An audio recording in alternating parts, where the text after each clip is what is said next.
As soon as I saw Dixie Belle Paint had dropped this paper, I knew I immediately must have it in my life. I don't ordinarily like butterflies, but if there's a little bit of a boho-y twist or an apothecary celestial vibe going on, then I'm here for it. So I can definitely get on board with these butterflies, and I'm going to be putting them on this little piece.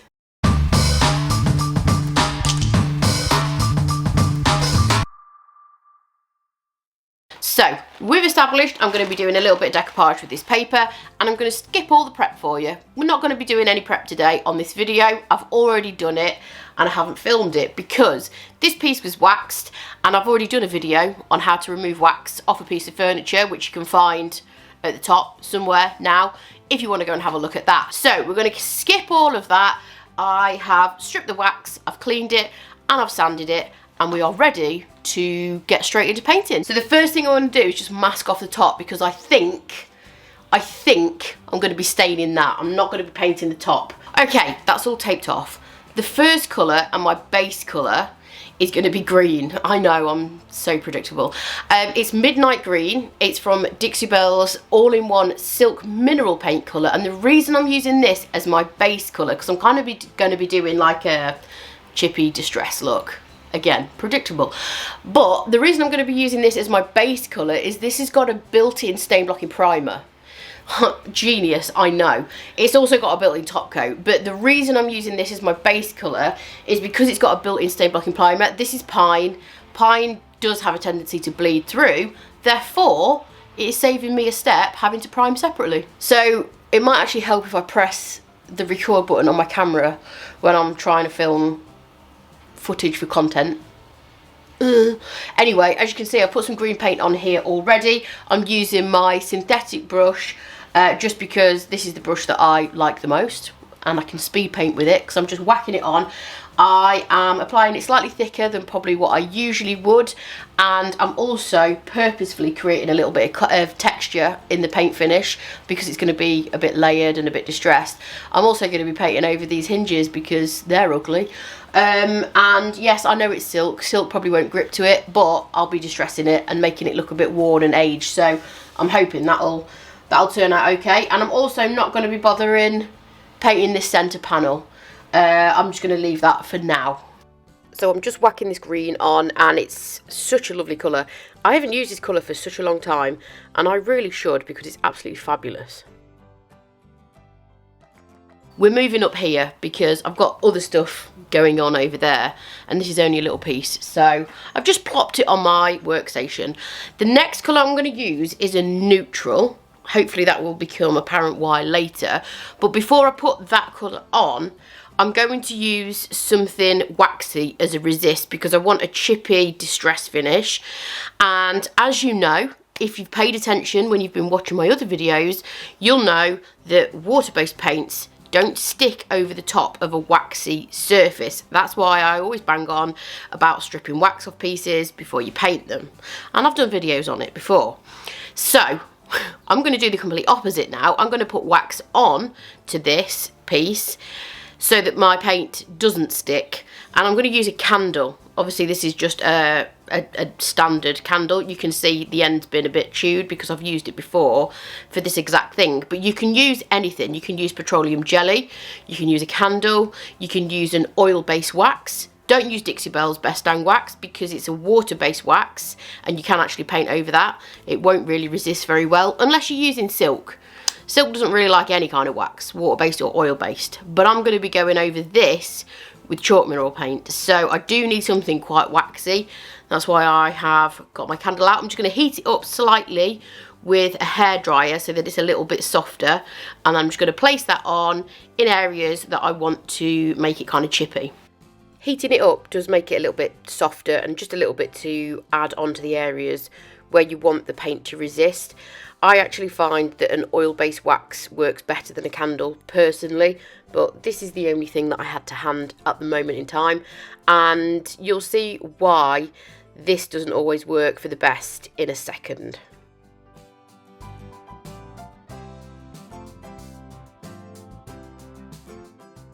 As I mentioned, the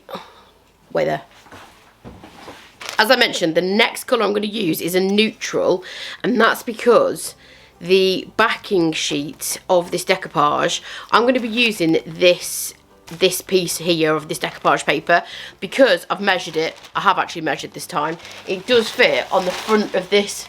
Come down here and have a look. I've measured it and it does fit on the front of this panel here. So this one's slightly too big, but this one does fit.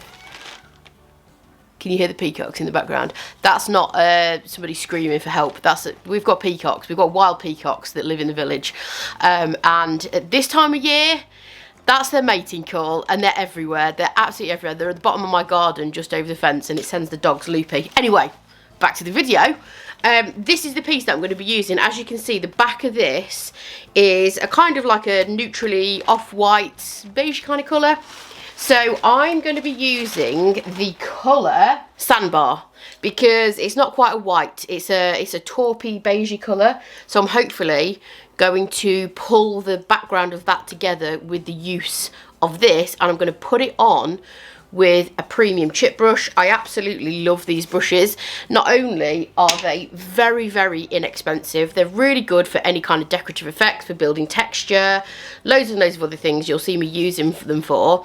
And chip brushes, the reason I had to Google this when I first started painting furniture, I kept hearing people saying chip brushes, and I was like, what's a chip brush? What does it do? Because when I started painting furniture, I don't know how many years ago, 8, 9 years ago, I wanted to just learn all the things, and some of the words and phrases I didn't understand what they meant, and I had to Google everything. Basically, a chip brush is an inexpensive brush that's designed to be used a few times and then thrown away. So these are inexpensive. However, some of these last an incredibly long time. This is a premium chip brush. It's slightly more expensive than Dixie Belle's standard regular chip brush. They're a better quality, they last longer, and the bristles don't shed. So I use these all the time and I don't throw them away. In fact, some of them I have had for years and they've kept very well. And I wash them and just use... There's the peacock again, interrupting me, very rude.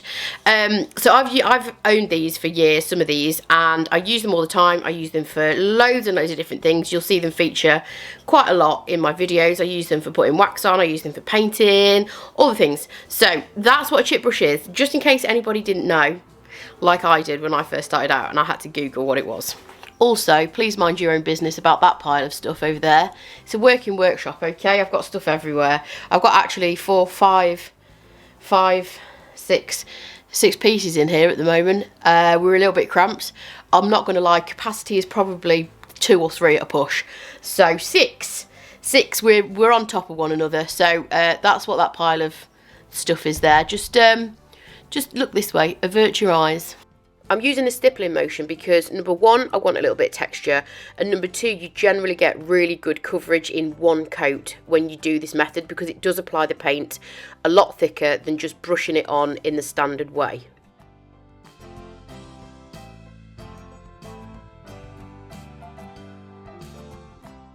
Just had a little spot of lunch, a little spot of lunch, and then I've let this dry.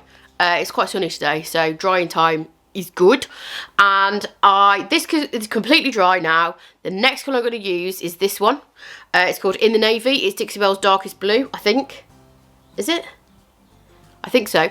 I think it's Dixie Belle's Darkest Blue in their chalk mineral paint range, and I'm going to do the same thing over this colour that I just did. So I'm just going to stipple it on with a chip brush. Just before I do that, I will be linking all of the products that I've used in this video in the description below. They are affiliate links, which means if you click on them and buy something, I earn a commission. It won't cost you a penny more, don't worry about that, but it does help me get paid for creating this content. So just thought I'd let you know. That's the case with all of my videos. I will always link the products in the description below because I sometimes know that I talk a little bit fast and you might not get what I'm saying at the time, but they are all linked in the description. Okay, I will continue. Again, just applying this in a stippling method with the chip brush, and this is really good because you don't have to wait for the paint underneath to be completely dry.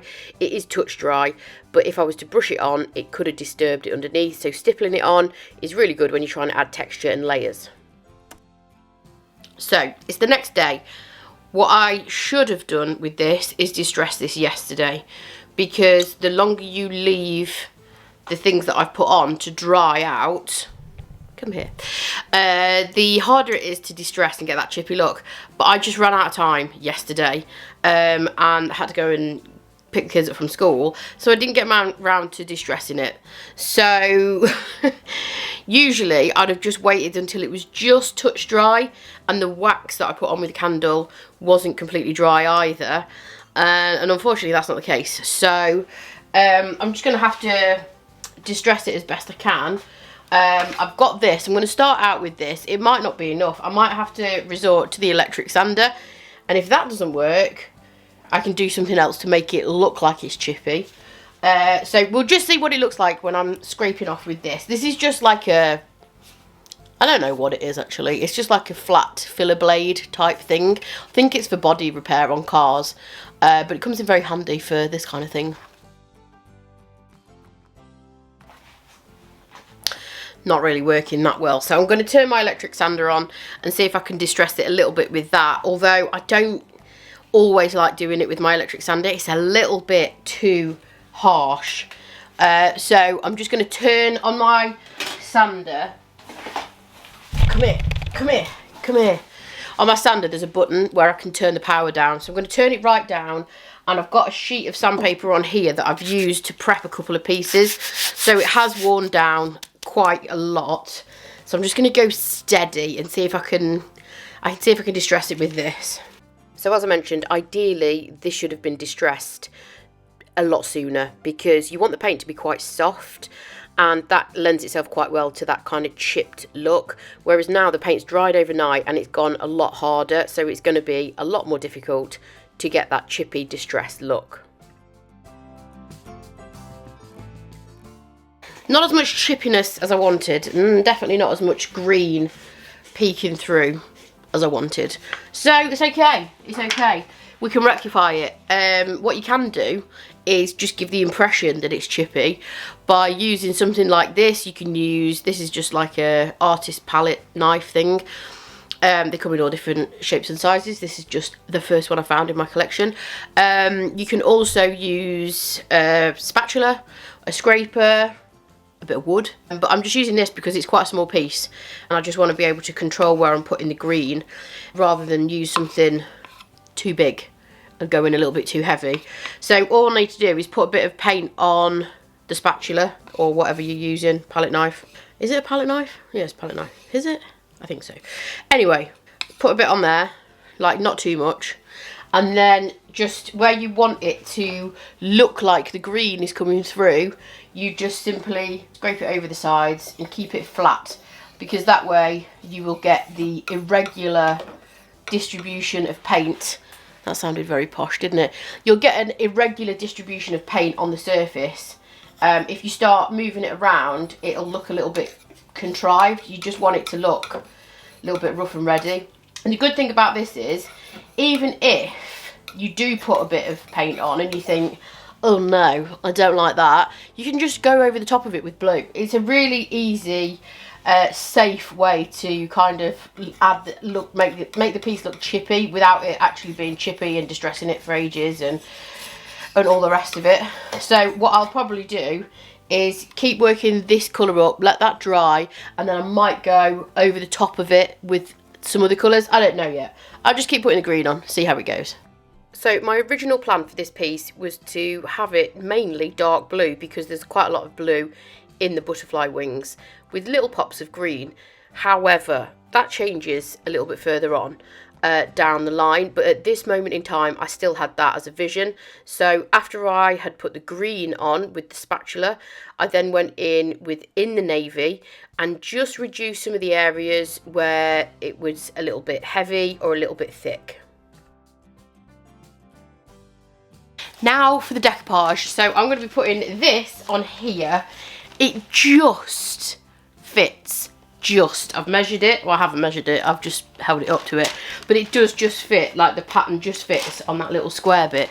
So I'm going to, obviously, you know, if you've watched me decoupage before, you know I always decoupage onto a pale neutral white background, and that's because these papers are thin. Obviously you can see through them, and when you put them onto something, whatever's behind that will be visible a little bit through the paper.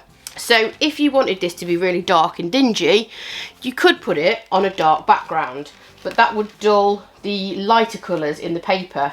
If you put decoupage, even if it has a lot of dark colours, even if this had a black background or a darker background, and you put it over the top of a light colour, it means all of the other colours in the paper are going to stay true and vibrant. They're not going to go muddy or dark at all. It's fine if you want that.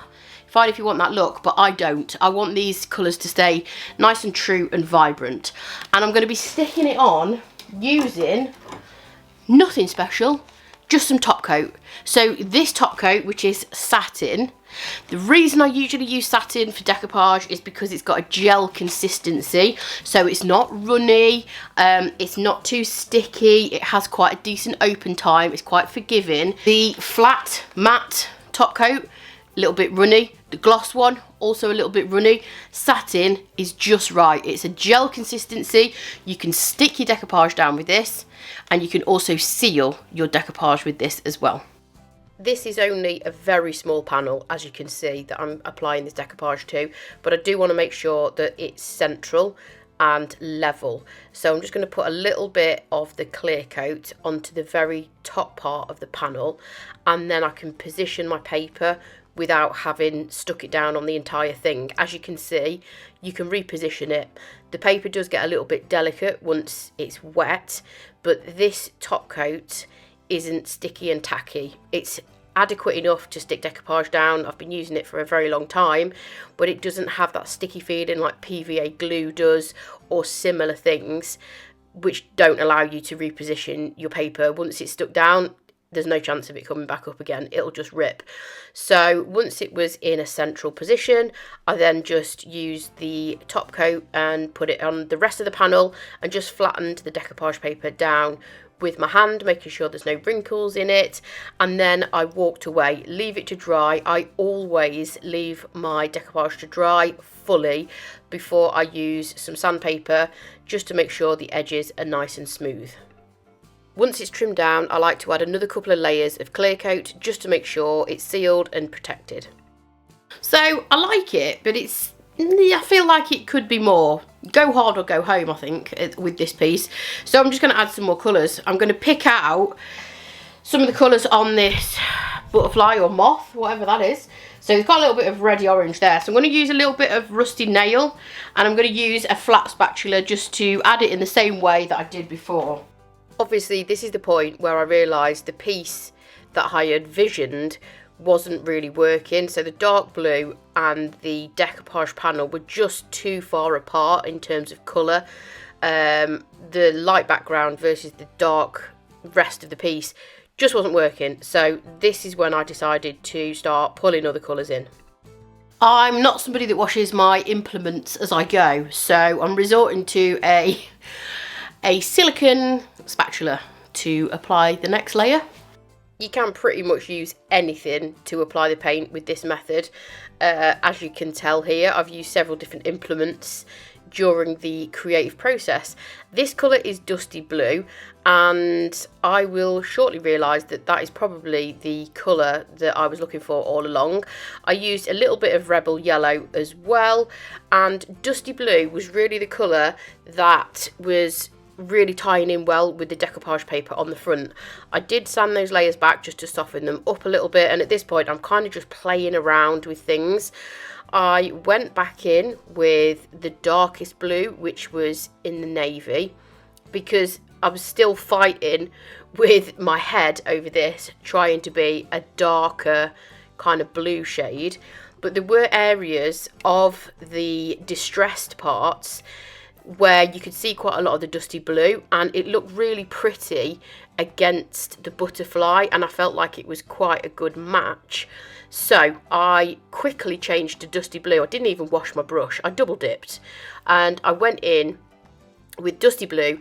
I'm taking quite a lot of the paint off onto a rag just so that it's not too heavy and I'm not getting too full coverage, because I still wanted to use in the navy for some shading and dark areas, and it looks quite nice layered over the top of in the navy. It's a really good combination, and I just went about that and just kind of layered it up and worked on changing it slightly to a much kind of lighter looking piece.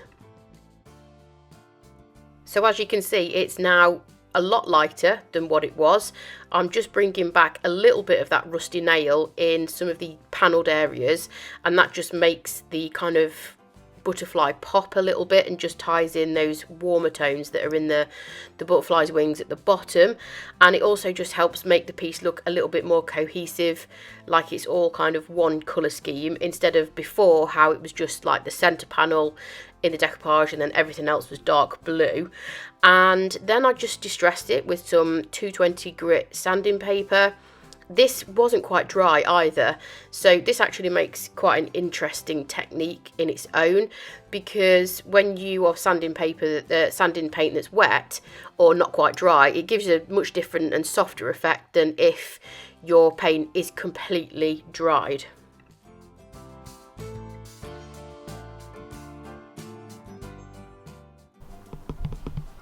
Are you still awake? Are you still there? Well, I think we're nearly there. Thank goodness.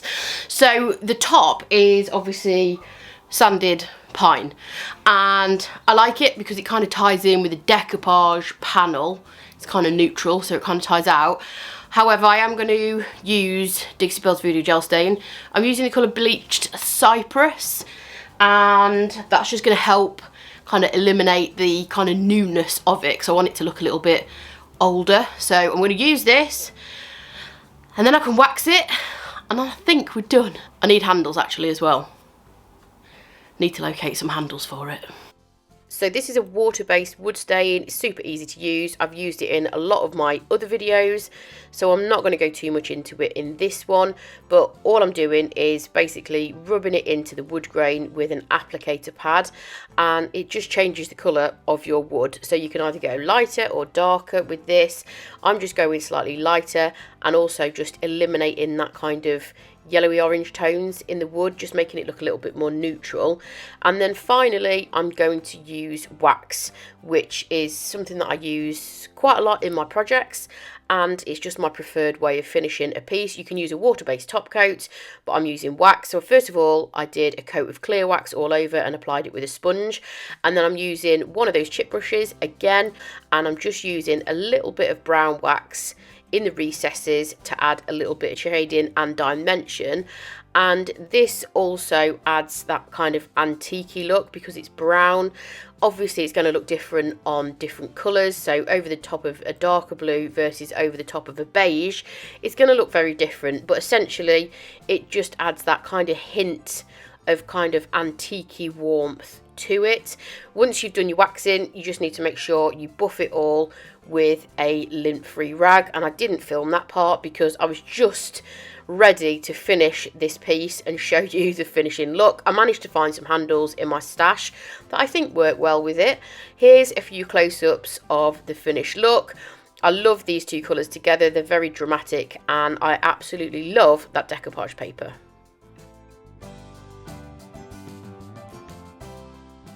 So there we go, that's the end of the video. Hats off to you if you have managed to watch the entire thing. You've earned yourself a gold star. Jolly good show and all that. Hope you have enjoyed it. And if you have, make sure to check out some of my other videos on my channel. Also make sure you are subscribed to my channel, and I will catch you next time. Bye.